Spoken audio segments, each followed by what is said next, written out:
Hello students, कैसे हैं आप लोग। आई होप कि आप बहुत ही अच्छे होंगी। तो आज इस वीडियो में हम बात करने वाले हैं आईसीआर यूजी 2023 का फर्स्ट राउंड का रिजल्ट को डाउनलोड करने के बाद आगे की क्या प्रोसेस है, साथ ही साथ अपग्रेड कैसे कर सकते हो और डॉक्यूमेंट्स कैसे अपलोड करना है, और साथ ही साथ आपका 10,000 जो पेमेंट लगने वाला है वो आपको कब पे करना है। और उसके साथ ही साथ हम कट ऑफ की बात करेंगे, कितनी रैंक तक जो है फर्स्ट राउंड में सीट अलॉट हुई है। ओके, सेकंड राउंड में कितनी रैंक तक सीट अलॉट होने के चांसेस है, ये भी हम डिस्कस करेंगे। लेकिन उससे पहले आप चैनल पे नए हो तो डियर चैनल को जरूर सब्सक्राइब कर लीजिए। Basically myself Rajesh Kumar, doctor Rajendra Prasad centre agriculture student. तो यहाँ पे आपको ICR UG, ICR PG and ICR PhD की ए टू जेड इन्फॉर्मेशन मिलता रहेगा। तो सबसे पहले आपको रिजल्ट कैसे चेक करना है वो हम बताएंगे।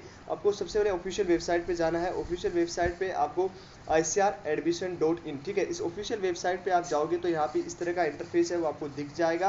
ओके, इसको स्क्रॉल करोगे तो यहाँ पे एप्लीकेशन लॉगिन है वो आपको दिख जाएगा, उस पर आप क्लिक करना है। ठीक है, जैसे आप क्लिक करेंगे तो यहाँ से आपको यूजर नेम, ओके, और उससे पासवर्ड मांगा जाएगा, इससे लॉगिन कर सकते हो। तो जिन स्टूडेंट्स को सीट अलॉट हुआ है, ओके, तो जिन स्टूडेंट्स को सीट अलॉट हुआ है उसका यहाँ पे देख सकते हो कि अलॉटमेंट लेटर है वो डाउनलोड हो जाएगा, यहाँ पे आपको दिखेगा। ठीक है, और जिन स्टूडेंट्स को अलॉटमेंट नहीं हुई है, ठीक है, जैसे कि हम यहाँ पे बात करें, यदि अलॉटमेंट नहीं होता है तो आपको वहाँ पे नेक्स्ट राउंड के लिए को वेट करना होगा। ठीक है, इस तरह से हम यहाँ पे दिखाएंगे किसी स्टूडेंट्स का लॉगिन करके, तो वहाँ पे आपको दिख जाएगा कि उसका सीट अलॉटमेंट नहीं हुआ, तो यहाँ पे इस तरह से आपका लॉगिन आएगा। ओके, देख सकते हो यहाँ पे कि ये इस तरह का you have not been allotted of seat of latest. ठीक है, तो इस फर्स्ट राउंड में यदि आपको सीट नहीं मिलता है तो यहाँ पे आपको सीट है 19 तारीख को जो रिजल्ट आया उसमें सीट नहीं मिला, तो इस तरह का आप लिखा आएगा और यहाँ पे अलॉटमेंट लेटर आपसे डाउनलोड नहीं होगा। तो उन स्टूडेंट्स को कुछ नहीं करना है, सेकंड राउंड के लिए रिजल्ट के लिए वेट करना है। ठीक है, अब आगे काफ़ी स्टूडेंट्स कह रहे थे भैया जो काउंसलिंग का जो शेड्यूल आया था उसके अनुसार हमारा रिजल्ट है वो 16 तारीख का आना चाहिए था, बट यहाँ पे 19 तारीख को आया है। तो क्या डॉक्यूमेंट्स किस हिसाब से किस डेट को अपलोड होगा, किस डेट को ऑफिशियल वेबसाइट लिंक ओपन होगी, तो उसके लिए आपका नया जो है वो आपका आ चुका है, शेड्यूल आ चुका है। जैसे आप देख सकते हो नया शेड्यूल आपका यहाँ पे जो है ऑफिशियल वेबसाइट पे जारी हुआ था। ठीक है, इस पर आप देख सकते हो कल आपका 19 तारीख को रिजल्ट आया था। ठीक है, अब यहाँ पे अपग्रेड करने का और डॉक्यूमेंट्स करने का सबसे पहले क्या करना होगा, तो सबसे पहले आपको डॉक्यूमेंट्स करना है, उसके बाद में आपका फीस पेमेंट एंड देन आपको अपग्रेड होगा। तो सबसे पहले आपको मोस्ट इंपॉर्टेंट है कि आप सभी स्टूडेंट सारे डॉक्यूमेंट्स अपलोड करने हैं। जैसे ही ऑफिशियल वेबसाइट ओपन होगी डॉक्यूमेंट्स के लिए तो हम आपको बता देंगे। अब डॉक्यूमेंट्स कब से स्टार्ट होगा, 10 बजे से आपका डॉक्यूमेंट्स अपलोड करना, ऑफिशियल वेबसाइट है वो ओपन हो जाएगी, उसके बाद आप जो है डॉक्यूमेंट्स अपलोड कर सकते हो। ओके, यहाँ पे आपका सबसे पहले सारे डॉक्यूमेंट्स अपलोड होंगे, और डॉक्यूमेंट्स अपलोड जो भी यूनिवर्सिटी आपको अलॉट हुई है, जैसे किसी को तमिलनाडु अलॉट हुई है, किसी को कोई भी इंस्टीट्यूट है वो अलॉट हुआ है। ठीक है, तो अलॉट होने के बाद उस यूनिवर्सिटी पे, ठीक है, इसी आईसीआर के ऑफिशियल वेबसाइट पे आपको सारे डॉक्यूमेंट्स अपलोड होंगे, और उस यूनिवर्सिटी के द्वारा यदि आपके सारे डॉक्यूमेंट्स वेरिफिकेशन कंप्लीट करवा दिए जाएंगे, देन उसके बाद आपको फीस पेमेंट करना है, और उसके बाद आपको 30 तारीख तक, ठीक है, यहाँ पे देख सकते हो 30-31 तारीख तक जो है आपका अपग्रेडेशन का ऑप्शन आएगा। उसके पहले आपको ऑप्शन नहीं आएगा। तो अपग्रेडेशन यदि आप करना चाहते हैं तो आपको सबसे पहले डॉक्यूमेंट्स अपलोड करने होंगे, उसके साथ ही साथ सबसे उसके बाद आपको जो है फीस पेमेंट करना होगा, जो आपका 10,000 रुपये लगेगा, और 10,000 रुपये सभी स्टूडेंट्स का लगेगा जिनको सीट मिला है। ओके, उसको यदि आप सीट लेना चाहते हो या अपग्रेड करना चाहते हो तो भी आपको 10,000 रुपये, लेकिन ये फर्स्ट सेकेंड राउंड, मान लो first second third fourth round है, ठीक है, या मोपअप राउंड है। ओके, किसी भी राउंड में यदि आपको सीट मिलता है, मान लीजिए किसी स्टूडेंट्स को फर्स्ट राउंड मिला, सेकंड राउंड में सीट मिला, ठीक है, तो उसको भी 10,000 रुपये पे करने पड़ेंगे, और यदि आपको फर्स्ट राउंड में अलॉट हुआ तो भी आपको 10,000 रुपये पे करने पड़ेंगे। ठीक है, तो आपको ये चीज़ समझ में आ चुकी होगी। अब यहाँ पे काफ़ी स्टूडेंट ये डाउट में होंगे कि भैया जैसे मान लीजिए कि फर्स्ट राउंड में मुझे सीट अलॉट हुआ, ओके, उसके बाद में मैंने फर्स्ट राउंड में सीट अलॉट हुआ, ठीक है, और ये 4 राउंड आपके होंगे, तो यहाँ पे फर्स्ट राउंड में यदि मेरे को सीट अलॉटमेंट हो जाती है और मैं यहाँ पे 10,000 रुपये पेमेंट कर देता हूँ, ठीक है, उसके बाद मैंने यदि अपग्रेड लगाता हूँ तो सेकंड राउंड में मुझे एक अच्छी यूनिवर्सिटी मिल जाती है, तो क्या मुझे यहाँ पे भी 10,000 रुपये देने पड़ेंगे? नहीं, यहाँ पे आपको 10,000 रुपये नहीं देने पड़ेंगे। तो ये चीज़ समझ में आ गई है आपको। आईसीआर के किसी भी यदि राउंड में सीट अलॉटमेंट होती है तो आपको सिर्फ एक ही राउंड में आपको 10,000 रुपये पे करने हैं, बार बार आपको 10,000 रुपये पे नहीं करना है। अब यहाँ पे डेट पे फॉर फोकस करें तो यहाँ पे 24 तारीख तक आपका डॉक्यूमेंट्स अपलोड करने का टाइम है, तो 24 तारीख से पहले पहले सारे डॉक्यूमेंट्स आपको ले लेना है। ठीक है, जो भी आप कॉलेज में है, जो भी इंस्टीट्यूट में है, वो सारे डॉक्यूमेंट्स आपको लेने हैं। आप सभी स्टूडेंट्स को पता होगा यदि कौन कौन से डॉक्यूमेंट्स आपके लगने वाले हैं। तो पहले आपका ब्राउचर में पहले बताया हुआ था, ओके, जिससे आप इसको लॉग आउट करोगे। ठीक है, लॉग आउट करने के बाद आपको यहाँ पे आपको जो है यूजी में, ठीक है, आपको डैशबोर्ड में जाओगे, जैसे कि हम यहाँ पे बात करेंगे, एक सेकंड लाइन पे रहिए, और इस आईसीआर की ऑफिशियल वेबसाइट पे जाओगे यहाँ पे, तो यहाँ पे यूजी ब्राउचर, ठीक है, इस यूजी ब्राउचर में यदि आप देखोगे तो यहाँ पे आपको सारे डॉक्यूमेंट्स की लिस्ट है वो मिल जाएगी।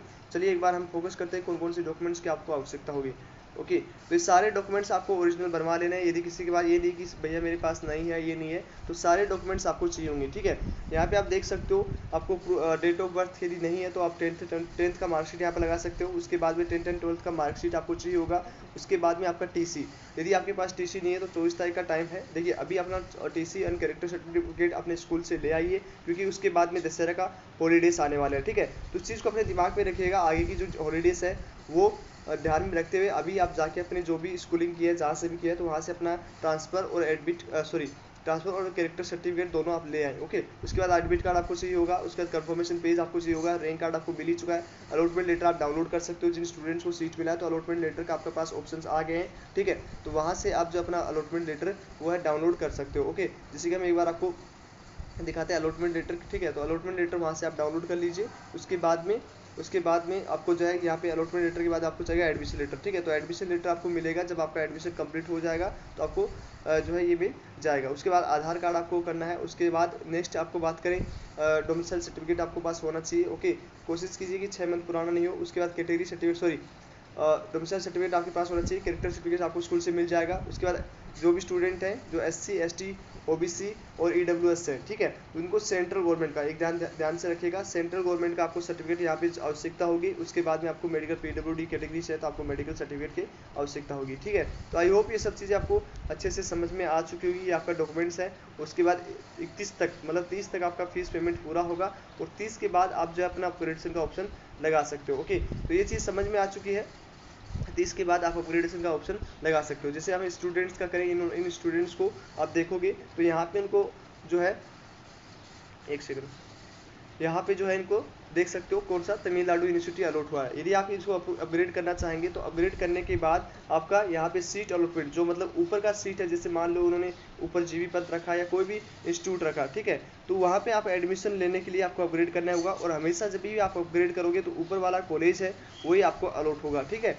तो ऊपर वाला कॉलेज ही आपको अलॉट होगा। तो ये चीज़ ध्यान में रखिए, यदि आप अपग्रेडेशन करना चाहते हैं तो ऊपर की कॉलेजेस आपकी कौन कौन सी है, क्योंकि यदि उसमें आपको यदि वहाँ पे सीट मिलता है तो ये सीट आप वापस नहीं ले सकते, और यदि वहाँ पे यदि आपको सीट नहीं मिलेगा तो यही आपको वापस मिल जाएगा। तो इसमें आपका अपग्रेडेशन करने में आपका पूरा बेनिफिट है, ठीक है, कोई भी आपका नुकसान नहीं है। यदि आप अपग्रेड करते हो तो आपको ऊपर वाला कॉलेजेस मिलेंगे, नीचे वाले कॉलेजेस नहीं मिलेंगे। ओके, तो ये चीज़ अपने दिमाग से निकाल दीजिए। यदि आपकी ऊपर चॉइस फिलिंग अच्छी है तो आप ऊपर का कॉलेज ले सकते हो। ओके, तो ये चीज़ समझ में आ चुका है। जैसे आप इसमें देखोगे, इन स्टूडेंट्स का डैशबोर्ड पे जाओगे तो यहाँ पे आपको मिल जाएगा। ओके, तो यहाँ से अपना एप्लीकेशन नंबर और लॉगिन करके आप जो है इसको डाउनलोड कर सकते हो। ओके, तो ये चीज़ आपको अच्छे से समझ में आ चुकी है। तो चलिए अभी इस वीडियो में अच्छे से समझ में आ गया। अब अपग्रेडेशन कब करना है, अपग्रेडेशन आपको जब करना है जब आपका फीस पेमेंट और डॉक्यूमेंट सारे अपलोड हो जाए। और साथ ही साथ हम कट ऑफ की बात करें तो कट ऑफ काफ़ी स्टूडेंट्स का देखिए, जैसे 1000-4000 तक भी रैंक है तो उनको सीट अलॉटमेंट हुई है। OBC में बात करें, ठीक है, और आपका SC ST में बात करें तो यहाँ पे 11000 तक आपका सीट अलॉटमेंट हुआ है, और वहीं ST में बात करें तो 14000 तक भी सीट अलॉट हुआ है। अभी यदि जिन स्टूडेंट्स को सीट नहीं अलॉट हुआ तो कोई टेंशन की बात नहीं है, आप वेट कीजिए, सेकंड थर्ड राउंड में आपको सीट है वो अलॉटमेंट हो जाएगी। उसके साथ ही साथ यदि आप ज़्यादा रैंक है तो आप मॉपअप राउंड तक भी जो है आपको वेट करना पड़ सकता है, ठीक है। तो यहाँ पे अभी आगे जो स्टेप होंगे वो अपग्रेडेशन के होंगे, डॉक्यूमेंट्स अपलोड के होंगे, और साथ ही साथ आगे फीस पेमेंट का होगा। तो सबसे पहले आपका क्या होगा, आपका होगा डॉक्यूमेंट्स अपलोड होगा। उसके बाद में आपका वेरिफिकेशन चलेगा। वेरिफिकेशन चलने के बाद आपका 10,000 फीस पेमेंट लगेगा। 10,000 फीस पेमेंट लगने के बाद आप अपग्रेडेशन का ऑप्शन कर सकते हो, ठीक है। तो ये 3 स्टेप में आपका भी आगे काउंसलिंग कंप्लीट होने जाने वाला है, जिसका 31 तारीख लास्ट है। मतलब फर्स्ट राउंड जो है वो 31 तारीख तक कंप्लीट हो जाएगा। जो न्यू ब्राउचर आपका इस हिसाब से आया है उसके हिसाब से यदि आप देखोगे तो आपको वहाँ पे ये डेट है वो मिल जाएगी। ओके, देख सकते हो 31 तक आपका जो है ये सीट अलॉटमेंट कंप्लीट हो जाएगा। मतलब फर्स्ट राउंड का जो काउंसलिंग प्रोसेस है वो कंप्लीट हो जाएगा। ओके, तो इस चीज़ को ध्यान में रखिए, 31 तारीख तक आपको अपग्रेडेशन का ऑप्शन मिलेगा, वहाँ तक आप अपग्रेडेशन कर सकते हो। तो सबसे पहले इंपॉर्टेंट है कि आप अपने डॉक्यूमेंट्स साथ में रखें। सारे डॉक्यूमेंट्स यदि आपके नहीं है तो अपने स्कूल से कैरेक्टर सर्टिफिकेट TC मंगवा लीजिए, ठीक है, जिससे कि आगे आने वाली छुट्टियों में आपको प्रॉब्लम नहीं हो, और अपने डॉक्यूमेंट्स वेरिफिकेशन पूरा कंप्लीट करवा दीजिए। यदि आप सही से डॉक्यूमेंट्स वेरिफिकेशन नहीं करोगे तो आपका एडमिशन है वो कैंसिल हो जाएगा। ओके, तो चलिए आज इस वीडियो में इतना ही, मिलते हैं आपसे नेक्स्ट वीडियो में। और जिन स्टूडेंट्स का जितना भी रैंक हो कितनी रैंक पे कौन सी कॉलेज मिली है, तो उसको कमेंट्स बॉक्स में जरूर बताइए। अपना कितनी रैंक पे उनको सीट मिला है, कौन सा कॉलेज मिला है, कौन सी उसकी कैटेगरी थी, ये सब जो है कमेंट बॉक्स में जरूर बताइए। ओके, और जिनको नहीं मिला है वो भी कमेंट्स कीजिए कि कितना रैंक था, उनको नहीं मिला है, तो उस पर हम नेक्स्ट वीडियो में डिस्कस करेंगे। तो चलिए आज इस वीडियो में इतना ही, मिलता है आपसे नेक्स्ट वीडियो, तब तक के लिए बाय बाय, टेक केयर।